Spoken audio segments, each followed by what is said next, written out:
Атамбаевдин медиа форум имаратын мамлекетке өттү. К. Атамбаев рейдерлик захват болуп жатат деп билдирүүдө.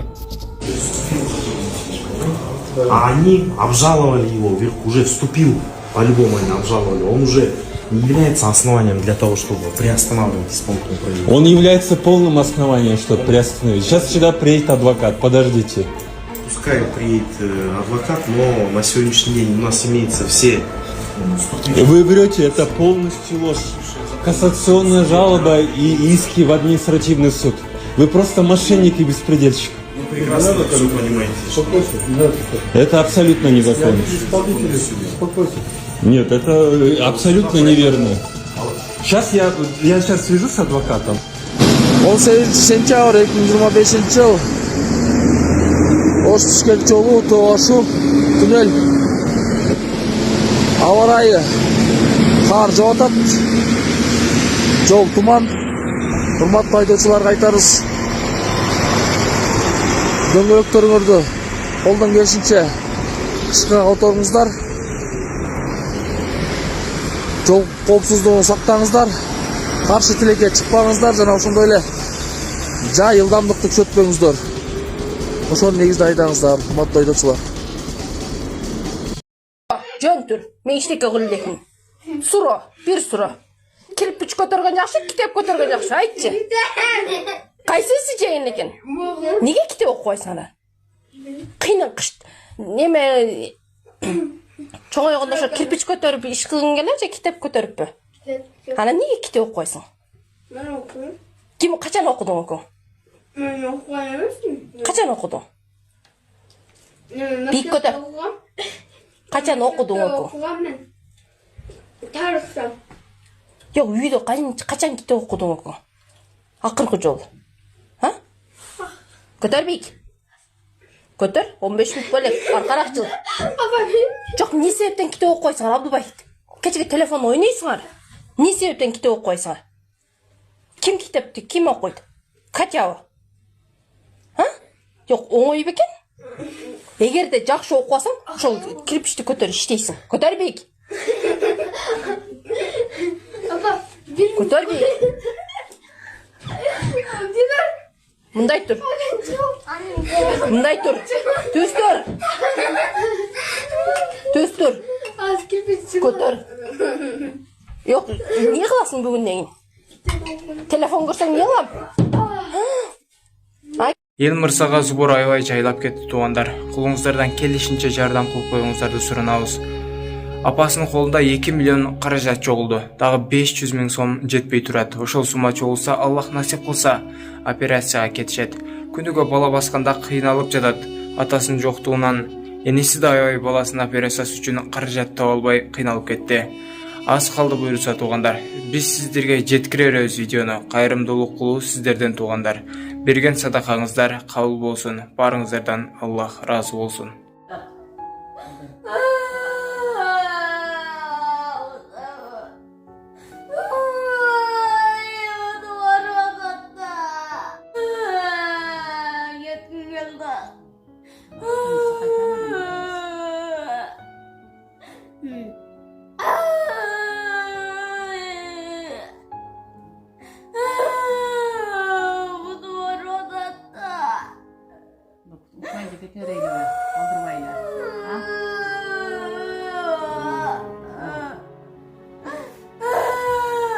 Конечно, наразы болот, ошондой болсо.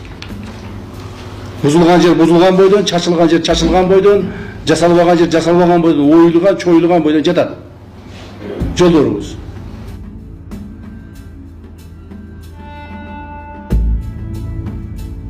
Күнү түн иштегиле. Бул жака өзүңүздүн орун басарыңызды байлап коесузбу, же болбосо начальник управление, департаменттер деген көп силерди бул жерге байлап коебуз.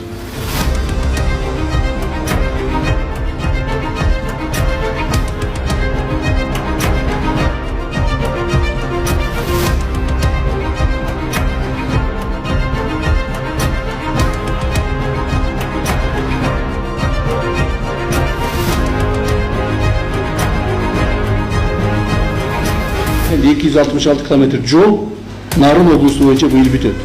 Бул рекорд, Мындай болгон эмес эч качан. Абсолютный рекорд. Абсолютный рекорд. Себеби дегенде жылда мына 40 километр, 60 километр экен,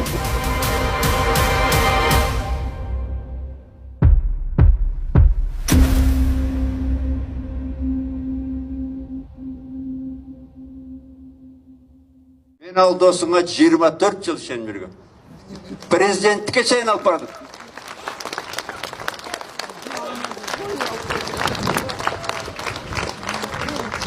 Саунаға барсам, ресторанға барсам, меричти болчумун аркама. Акчасына. Ну кто старший? Вот представьте, у вас ни на руках ни на одного документа нет. Вы приходите как рейдеры. Атамбаевтан коррупция жыттанган хан сарайы мамлекетке кайтарылды. Бирок соттун бул чечими анын үй бүлөсүнө жакпай калды. Кадыр Атамбаев анын үйүнө милиция кызматкерлери келгенин билдирип, мыйзамсыз аракеттери башталды деп айыптап чыкты. Ал эми Раиса Атамбаева өлкө башчысына кайрылуу жасап, Кой таштагы үйүн бергиси келбегендигин жазып чыкты. Алдыңкы мүнөттөрдө Бакиев Атамбаевтер менчиктеп алган жердин тарыхы тууралуу сөз кылабыз. На моем дне рождения мой Лудошкол был, другие друзья мои были. Мы сказали, Турманбек Сарыевич, вы будете следующим президентом страны. Атамбаевтан хан сарайы Дастан заводунун балансында турган жер тилкеге курулган. 2008 жылы Максим Бакиевдин менчигинде болуп, 2010 жылы төңкөрүштөн кийин мамлекетке кайтарылган. Бирок 2012 жылы аталган жер тилкени Анарбек Укуев сатып алган. 3 жылдан кийин Албек Ибраимовдун аялы Айнура Ибраимовага саткан. Ал болсо аталган жерди Алмаз Атамбаевга саткан. Дал ушул жылы ишкананы Албек Ибраимов жетектеп турган. Ошентип бул жер тилкеси экинчи ирет кымырылган. 2016 жылы Өмүрбек Текебаев Дастанның карамагындагы жерди Албек Ибраимов ушундай жол менен Атамбаевга алып бергендигин айтып чыккан. Ошолор жанагындай чечимди чыгарып атат. Укуев аркылуу, Албектин аялы аркылуу президентке ошол жерди чыгарып беришти. И бергенде дагы кандай кылып атат? Мынекей шашылып 2 күндө. Эгер конкурс болсо кантип ушул 2 күнү конкурс кылдыңар?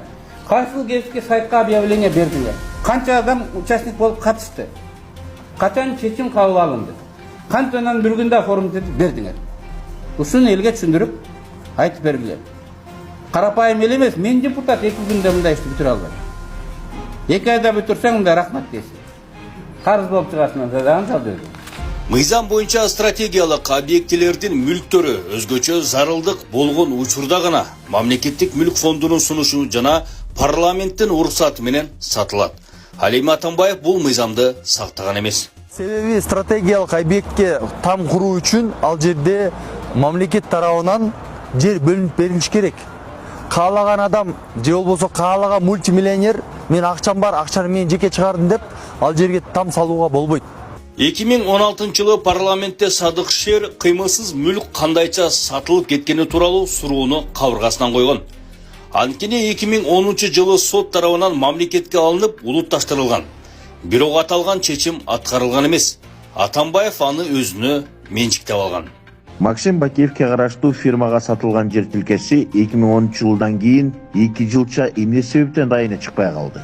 Ал сот чечимине ылайык улутташтырылышы керек эле го. Соттун чечиминде алды сатты деп табылгандан кийин эмнеге чечим аткарылбай калып кетти? Анда бул жерге тийбей эле коелу деп атайын эле кандайдыр бир план менен калтырылган экен да. Ал эми Алмамбет Шыкмаматов мыйзамдын талабына ылайык стратегиялык жерди ким сатып алса да мамлекетке кайтарылышы керектигин айткан. Бул жер тилкеси турган база стратегиялык объектилердин тизмесине кирген Дастан заводунун мүлкү болуп жатпайбы? Мыйзам боюнча стратегиялык объектилердин ичиндеги мүлк сатылбашы керек. Максим Бакиев сатып алган күндө дагы, анан Укуев сатып алгандан кийин дагы кыймылсыз мүлктү мыйзамга такап туруп, мамлекетке кайра кайтарып алышыбыз зарыл. Жалпылап айтканда Атамбаевдин Кой таштагы жери мамлекетке таандык болгон. Бирок кийин Максим Бакиев андан соң Атамбаевга өтүп үй курган. Соттун чечими менен бул жер мамлекетке кайтарылды. Эми жер тилкеге карылар үйү жана 500 орунду балдар бакчасы курулуп, Кой таш, Арашан, Таш мойнок, Татыр жана жакынкы аялдардын балдарына кызмат кылат. Курулуш иштери жакынкы күндөрү башталып, кийинки жылга бүткөрүлөт. Ал эми Бишкек шаарындагы карылар үйүнүн ордуна ипотекалык көп кабаттуу үйлөр түшөт.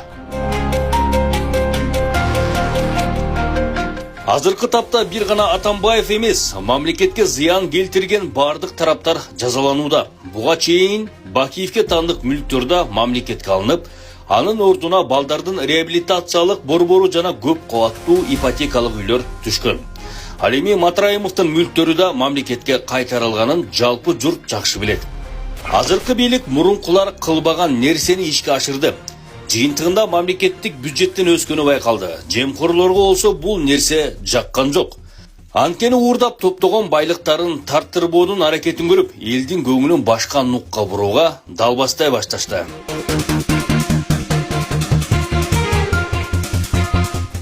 Эске сала кетсек, Алмазбек Атамбаев Кой Таш айылындагы жер тилкесин сатып алуудагы коррупция, Бишкектин жылуулук электр борборун оңдоодогу жемкорлук, Терек Сурма кениндеги коррупция иштерине айыпталган. Соттун чечимине ылайык анын мүлкү мамлекеттин менчигине өтөт. Анткени келтирилген зыяндын орду толтурулушу керек.